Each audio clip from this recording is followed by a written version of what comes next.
Okay, let's look at the second part of this game. The last move that was played was bishop to f8 after white had played g4. And the game will continue with the white's move of bishop to h4 attacking the rook. The rook moves to e8. Next is bishop back to f2 attacking the d4 pawn. And what white wants to do is he wants to exchange his b4 pawn for black's d pawn. And by doing so, this will give him a 2-pawn to 1-pawn advantage in the center, where black will now have a 3-pawn to 2-pawn, so to speak, advantage on the queen side. So with this in mind, white makes the exchange of, or allows the exchange of rook takes b4, rook takes b4, bishop takes b4, and now bishop takes d4. So let's take a look at the pawn structure once again. White's two kingside pawns, which have not moved much in the game. He has now 2 center pawns and 1 queenside pawn. And of course the d pawn could also be considered one of the pawns on the queen side. Now black has his 2 kingside pawns, which must now take on the 3 kingside pawns. And black also has his 3 queenside pawns, which will be opposed by white's 2 pawns. So like I said earlier, white really hasn't been able to do much on the king side. All the play's been on the queen side, and that shows good initiative by black. Black's dictated the course of the game for the last 20 moves or so. And the next move of the game is bishop to d6 by black. Next move is bishop to e3, then rook to b8. And this is the best square to put a rook with a passed pawn. The rook goes behind the pawn so it can protect it as the pawn advances up the board. The next move is bishop to f1, moving the bishop which has been blocked by its own pawns for the entire game, trying to get it into play. Next move is c5. Black starts to advance those queenside pawns. King to g2, possibly getting the king either to the queen side or possibly moving the king up the board to help with his king side and center pawns. Next move is b4, and now d4.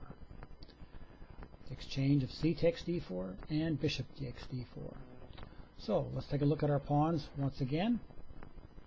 White has a 2-pawn advantage here on the king side, and if he could only advance these pawns up and possibly make an exchange, he would have a passed h-pawn. But so far he's had very little movement here on the king side. He does have a isolated but also potentially passed e-pawn, especially if white can make those exchanges on the king side with his g and h pawn, then this e-pawn could become passed. And he has 1 pawn on the queen side, which must contend with black's 2 pawns. And what's really important is how far advanced black's 2 pawns are down the board. The a pawn is only 2 squares away from queening, and the b pawn is 3. So these pawns are much more dangerous than anything that white has on the king side or in the center.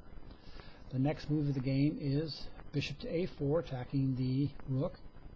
And also this bishop, if he could get to c2, it would also help control the queen square of b1. And also that way it could protect the after the exchanges, black could push his a pawn to a2 with the bishop there, he would protect it, and that's another technique you use to help advance and promote pawns. The next move by white moves his rook because it's attacked is rook to d2, and now knight to c6. The knight attacks the defender of the a1 queening square, and the next move is knight to e2 by white, and black takes, knight takes d4. At this point, white resigned the game, and he did so because he can, with the black having the 2 bishops versus white's 1,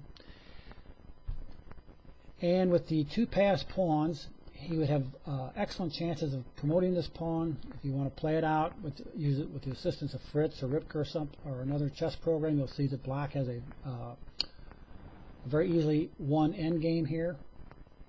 But as we look back at the game, you can see how black used his 5-pawn to 4-pawn advantage on the queen side, advanced the pawns down the board, had complete control of the game. All of the moves were dictated by how black played the game, not white. White lost control of this game very early on, and black continued to use that numerical advantage of pawns and pieces, slowly but surely advancing those pawns, and he was very close here to queening a pawn, and white saved himself the embarrassment or whatever, or was gentlemanly enough, sportsmanship, resigned the game. Well, I hope you enjoyed it. I enjoyed bringing it to you, and until next time, have a great day. Thank you.